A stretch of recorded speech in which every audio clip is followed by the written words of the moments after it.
출애굽기 38장 1절부터 31절까지 우리 합독하도록 하겠습니다.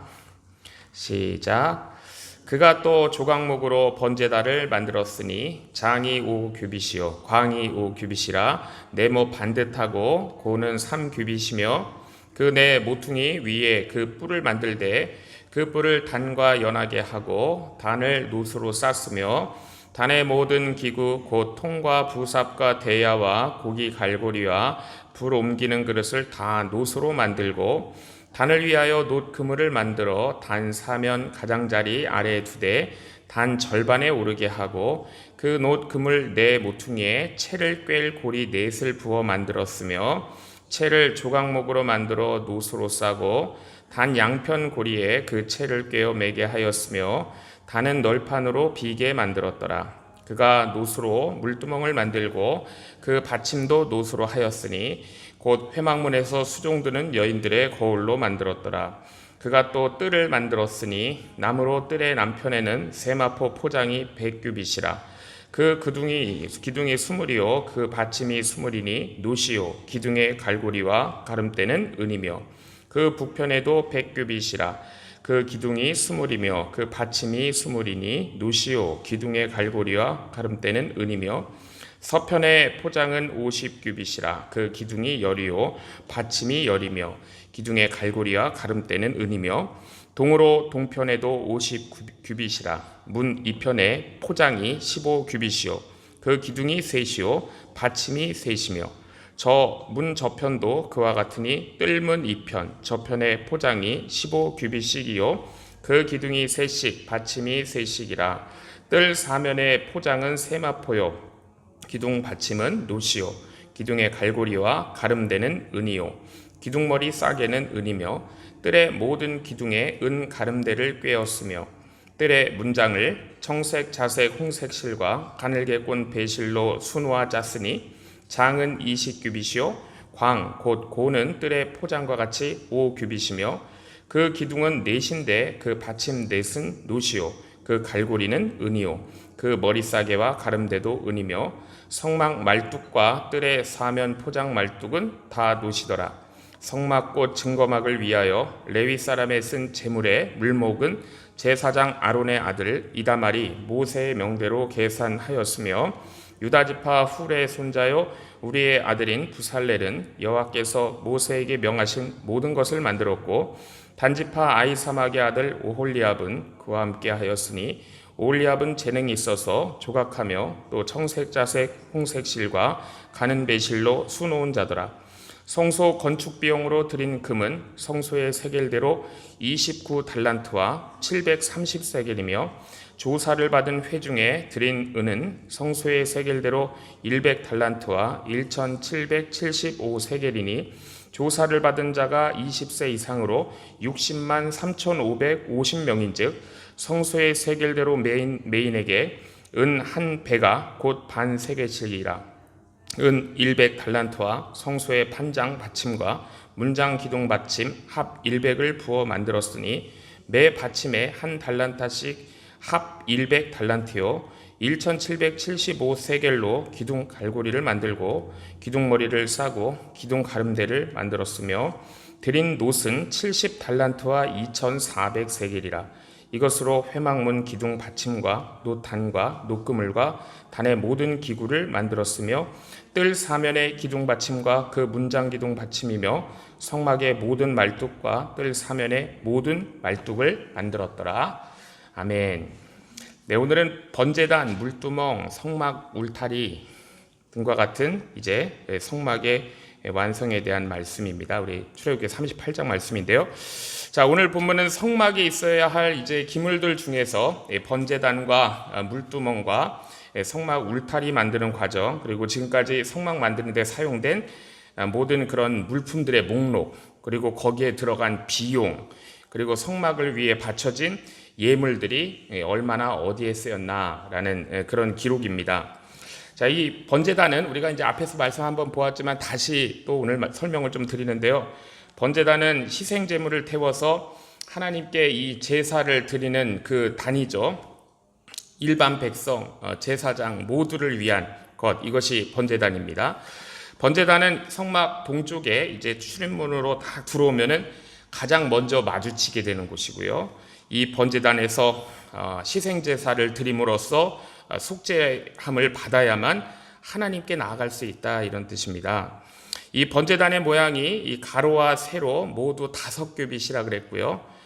미국 단위로 하면은 7.5피트입니다. 7.5피트 정사각형 모양이고, 미터 단위로 쓰면은 2.25미터의 정사각형 모양이에요. 높이는 3규빗, 4.5피트, 1.35미터 정도 되고, 이 번제단은 아카시아 나무 종류인 이 조각목으로 만들었고, 이제 놋을 입힌 것입니다. 특히 이 번제단에서 우리가 눈여겨보아야 할 것은 네 모퉁이에 뿔이 달려 있다는 것이고요. 이 뿔은 희생 제물을 묶어두는 목적으로도 사용했지만 죄를 사하시는 하나님의 권세를 나타냅니다. 제단에서 이제 가장 거룩한 부분이죠. 하나님의 백성들에게 있어서 이 제단 뿔을 잡는다는 것은 하나님만 의지한다는 뜻이 됩니다. 하나님은 제단 뿔을 잡는 자의 생명을 보호해 주신다 그랬거든요. 죽지 않게 하신다고 우리 성경에 여러 곳에 나오고 있습니다. 자, 이처럼 이 뿔이라는 것은 구원을 나타내기에 다윗은 하나님을 구원의 뿔이다라고 이렇게 찬송했습니다. 자, 오늘 우리의 삶의 여러 상황 가운데에서도요, 우리가 구원의 뿔이신 우리 주님을 굳게 붙들 때 주님께서 보호해 주세요. 그러므로 우리도 다윗처럼 하나님을 찬송하게 됩니다. 또 오늘 본문 3절 말씀을 보면은 이 제단에서 희생제사를 드릴 때 필요한 또 5가지 기구가 나오는데요. 희생제물을 태우면 그때 생기는 재를 담는 통이 있고요. 제단에 그 이제 재를 긁어내는 그 청소하는 부삽이 있고, 또 희생제물의 피와 기름을 담는 대야도 있고요. 희생제물이 불에 잘 타도록 이 고기를 배열하는 삼지창 모양의 이 갈고리도 있습니다. 그리고 이 번제단의 불을 성소의 분향단으로 옮길 때 쓰는 불을 옮기는 그릇도 있어요. 자, 이것들은 모두 놋으로 만들었습니다. 또한 우리 구약성경 원문을 보면은요, 이 기구들에 대한 이 복수형으로 명사들을 표현했기 때문에 이것이 한 개가 아니라 여러 개가 있다는 걸 우리가 또 알 수가 있습니다. 자, 이 번제단의 구조는요, 이 희생제물을 불로 태우기에 굉장히 적합하게 되어 있어요. 이 오늘날 우리가 이제 바베큐 하게 되면은 이 석쇠 기능을 하는 이 놋 그물이 중간에 걸려 있고요. 옆에서 바람도 막아줍니다. 그래서 불이 꺼지지 않도록 한다라는 것이 오늘 본문 4절에서 7절을 보면 나오고 있고, 또 7절 끝부분에 보면은요, 이 번제단은 속이 텅 비어 있죠. 그래서 이 빈 공간에 이 제물을 이렇게 띄워놓게 됩니다. 자, 그리고 이 번제단은 이 고리 2개가 달려 있고, 놋으로 입힌 긴 막대기, 이 채를 끼워서 이동할 수 있는 또 이동식으로 되어 있고요. 자, 우리는 이 성막이나 이 성전이 굉장히 거룩한 곳이기 때문에 여기 들어가면 아주 조용하고 고요한 곳일 거다, 우리가 이렇게 생각할 수 있지만 사실은 완전히 반대죠. 성전은 늘 이 번제단에서 이 제물을 태우는 고기 냄새가 진동을 하고요, 연기가 자욱한 곳이고, 이 제사드리러 온 사람들이 제물로 바칠 짐승들을 끌고 와서 여기 짐승의 울음소리와 그 다음에 그 짐승의 비명소리가 가득한 곳이 이 성막입니다. 자, 이처럼 이 번제단에서 드려지는 성막의 제사는요, 굉장히 거친 곳이고 굉장히 참혹한 곳이에요. 자, 그러나 반드시 이 번제단을 통과해야만 하나님께 나아갈 수 있는 것이었습니다. 자, 이런 잔인하고 참혹한 이 번제단의 희생제사는요, 앞으로 오실 우리 예수 그리스도의 십자가를 예표하는 거예요. 십자가에 정말로 참혹하게 그렇게 못 박혀 달리신 어린 양 예수님을 미리 보여주는 것입니다. 그러니까 번제단은요, 인간이라면 누구든지 우리 그 예수 그리스도의 십자가를 통하지 않으면 하나님께로 나아갈 수 없다라는 것을, 죄사함 받지 않으면 하나님께 나아갈 수 없다는 것을 우리에게 미리 보여주시는 거예요. 자, 또 8절 말씀을 보면 그가 놋으로 물두멍을 만들고 그 받침도 놋으로 하였으니 곧 회막문에서 수종드는 여인들의 거울로 만들었더라. 우리 앞에서도 한번 나왔던 말씀이죠. 다시 리바이벌 되는 겁니다. 자, 이 번제단은 이스라엘 백성들과 제사장 모두를 위한 것이었지만요, 그 번제단을 이제 지나서 성소로 들어갈 때 만나게 되는 이 물두멍은요, 제사장들만을 위한 곳이었어요. 하나님께서 아론과 그의 아들 제사장들이 성막에 들어가서 분향하거나 기도하거나 또 이 하나님께 번제를 드릴 때도 마찬가지고 이 손과 발을 물두멍에서 물로 반드시 씻으라고 하셨습니다. 자, 이것은요 해도 되고 안 해도 되는 것이 아니에요. 씻지 않으면 죽을 수밖에 없는 필수적인 것입니다. 물론 뭐 몇 번을 씻느냐는 자기 자유겠지만 반드시 씻어야 되는 거예요. 그것이 바로 출애굽기 30장 17절부터 21절에 나오는 말씀이었습니다.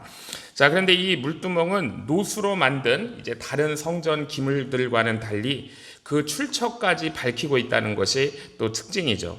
자, 이 물두멍의 재료인 이 놋은 회막문에서 수종드는 여인들의 거울로 만들었다라고 말씀하고 있습니다.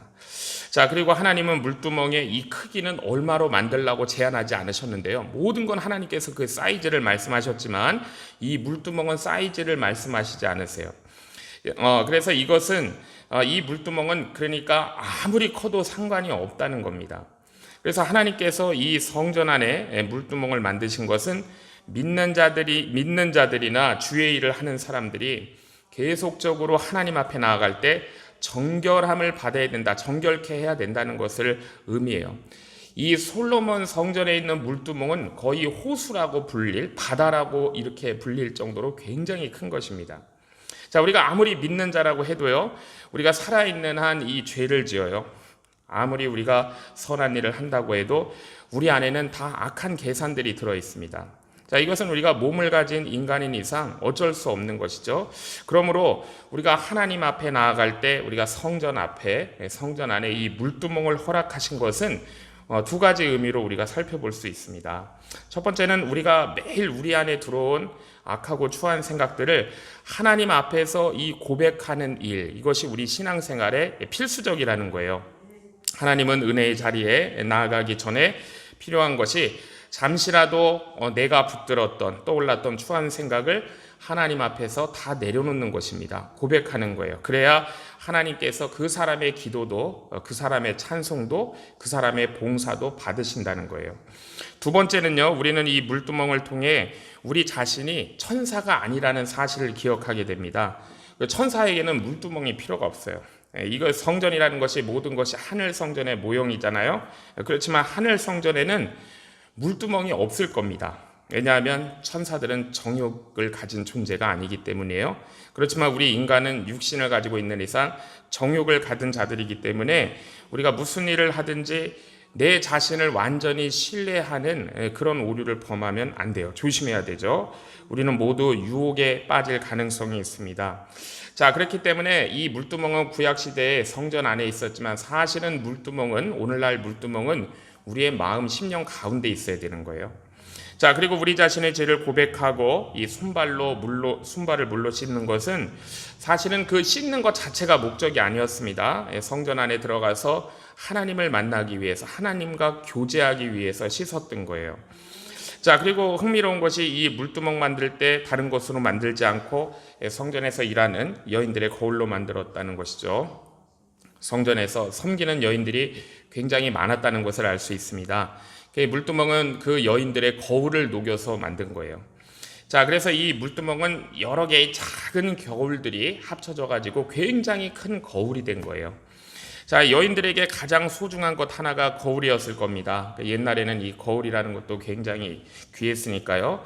자, 그런데 이 여인들이 그 귀한 것을 물두멍을 만들기 위해 내놓은 거예요. 헌신한 거죠.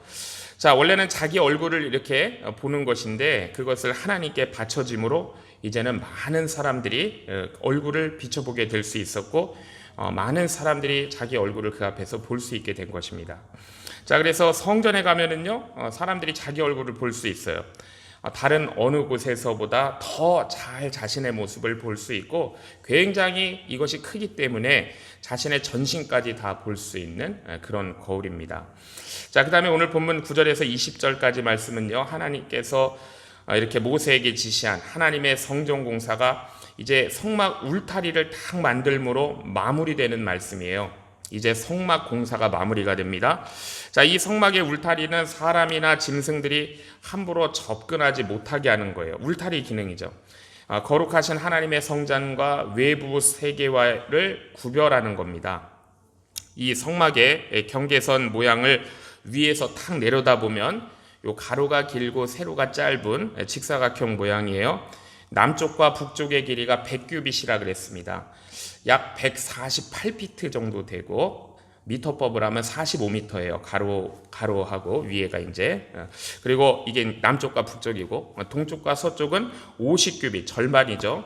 74피트, 22.5m. 전봇대 2개 정도 붙인 거 길이가 되는 거예요. 자, 동쪽에 출입문이 있습니다. 우리 에덴 동산도 동쪽이 출입문이고 성막도 동쪽이 출입문이에요. 자, 그 출입문의 그 총 길이가 출입문의 길이가 20규빗 30피트입니다. 굉장히 큰 문이죠. 9m의 출입문이에요. 자, 그리고 하나님께서 신천으로 이 세마포로다가 거기를 이렇게 두르신 겁니다. 그래서 구별하신 거예요. 하나님은 이스라엘 백성들이 하나님께 나와서 제사 드리고 기도하고 예배드리는 이곳을 세마포로 신천으로 구별하셨습니다. 자, 여기는 거룩한 곳이라는 거예요. 너희 마음대로 너희 정욕대로 그런 행하는 자세와 마음으로 오면 안 된다라는 그런 뜻이 담겨 있겠죠. 자, 그걸 분명히 보여주시는 거예요. 자, 만약 하나님께서 이 뜰을 흰 휘장을 두르시지 않고 구별하지 않으셨다면요 어떻게 됐을까요? 이스라엘 백성들이 막 짐승 잡아 죽이는 그런 마음을 가지고 그렇게 하나님을 예배할지도 모르고요. 어쩌면은 내가 여기 가서 가까운 사람들이 이제 만나는구나, 친구들 만나는구나 하는 그냥 이렇게 소풍 오는 기분으로 와가지고 이렇게 짐승을 태웠을지도 몰라요. 자, 하나님은 그들이 예배드리고 기도할 때 마음은 없는데 형식만 있는 그렇게 하지 못하도록 세마포로다가 구별하셨습니다. 자, 오늘날 우리가 성찰식을 하고 예배드릴 때도요 장난으로 하는 사람들이 있을지도 몰라요. 지난번에도 말씀드렸지만 이 고린도 교회가 그렇게 하다가 하나님께서 치셔가지고 죽은 사람들이 여럿 있다고 말씀드렸죠. 우리 고린도전서 11장에 보면 사람들이 자기를 살피고 그 후에야 이 떡을 먹고 이 잔을 마실지니 주의 몸을 분별하지 못하고 먹고 마시는 자는 자기의 죄를 먹고 마시는 것이니라. 그러므로 너희 중에 약한 자와 병든 자가 많고 잠자는 자도 적지 않다라고 했습니다. 자, 이렇게 성막의 동서남북을 신천으로 휘장을 둘러서 구별하셨고 그 성막의 뜰 내부는 그렇게 넓은 면적은 아니에요.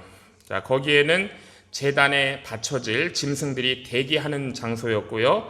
짐승들이 피를 흘리는 곳이었고 소리내는 곳이었고 피비린내가 진동하고 고기 타는 냄새가 진동하는 울음과 괴로움의 장소였습니다. 자, 그러므로 이 성막의 뜰은 인간의 죄를 대속하기 위하여 짐승의 희생과 울음과 괴로움과 그리고 제사장들의 수고와 땀과 그런 장소였어요.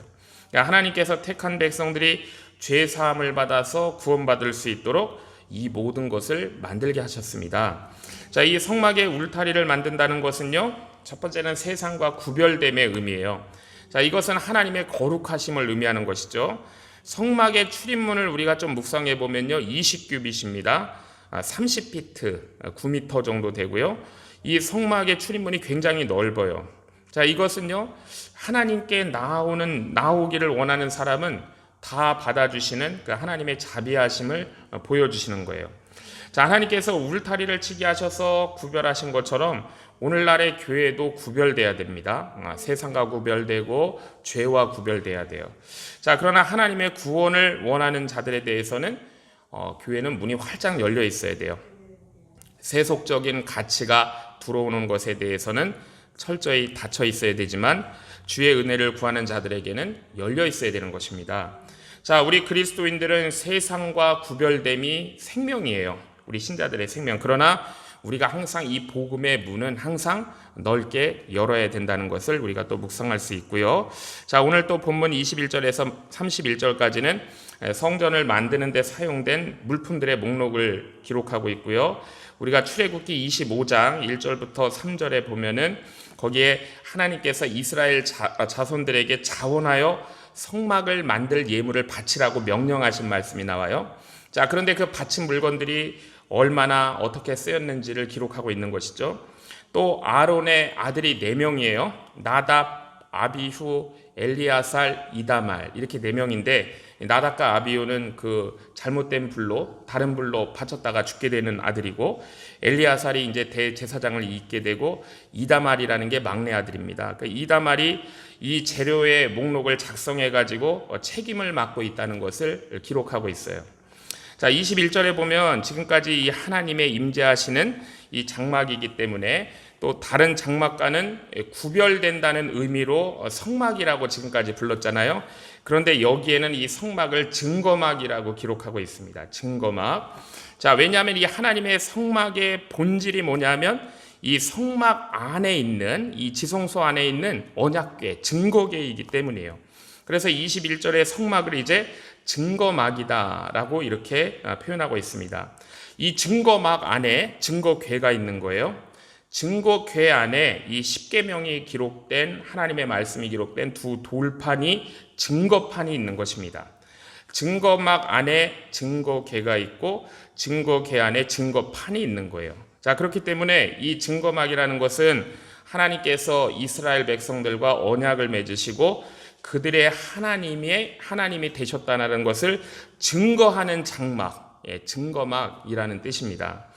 자, 이 성막이라는 이름과 함께 하나님께서 이스라엘 백성들을 만나는 장소다라는 의미에서 회막이라는 표현도 있지만 사실상 오늘 본문 21절에 나오는 증거막이 하나님의 장막을 가장 정확하게 표현한 말이다라고 아시면 되겠습니다. 그래서 이 증거막이 이스라엘 가운데 있기 때문에 하나님께서 그들에게 말씀을 주시는 거예요. 그리고 그들을 신실하게 하나님께서 인도해 주시는 것입니다. 자, 이 증거막을 제작하기 위해 사용된 재료의 리스트를 제사장 아론의 아들 이다말이 모세의 명령을 받아서 계산했어요.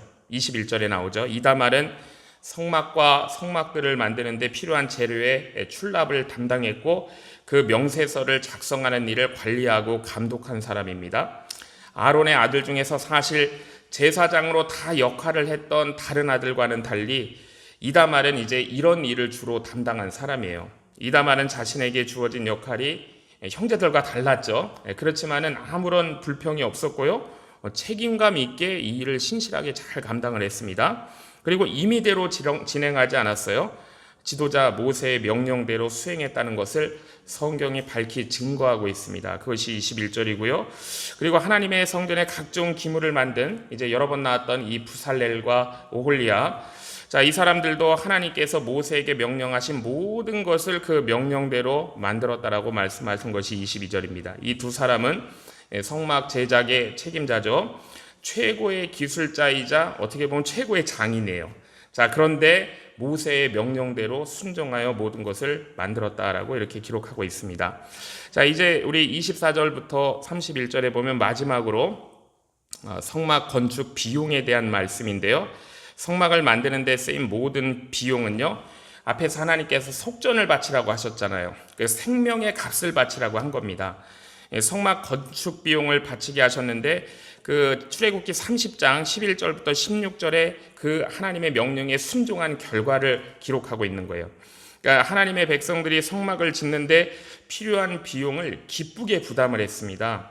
생명의 속전은 의무였어요. 모든 사람이 빈부에 상관없이 똑같이 내는 것입니다. 자, 그런데 이 생명의 속전 말고도 이 기회를 가지고 오히려 자신을 구원하신 하나님께 감사하는 마음으로 그들이 기쁨으로 바쳤습니다.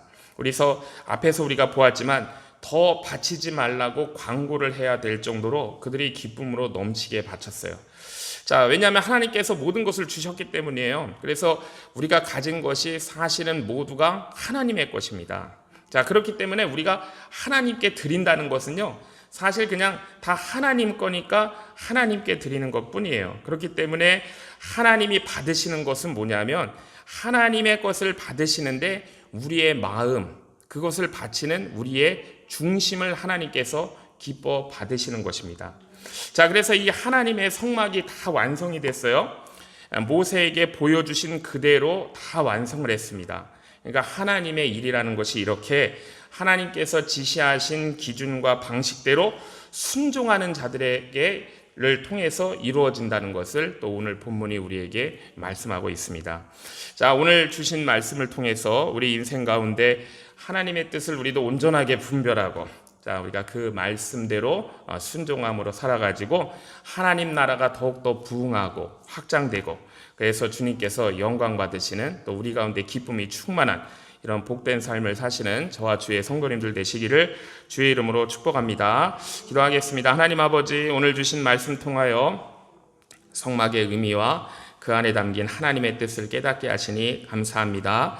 번제단을 통하여 죄인이 하나님께 나아가기 위해 반드시 희생이 필요함을 알게 하시고, 그 희생이 바로 우리를 위하여 십자가에 달리신 예수 그리스도의 은혜임을 깨닫게 하시니 감사합니다.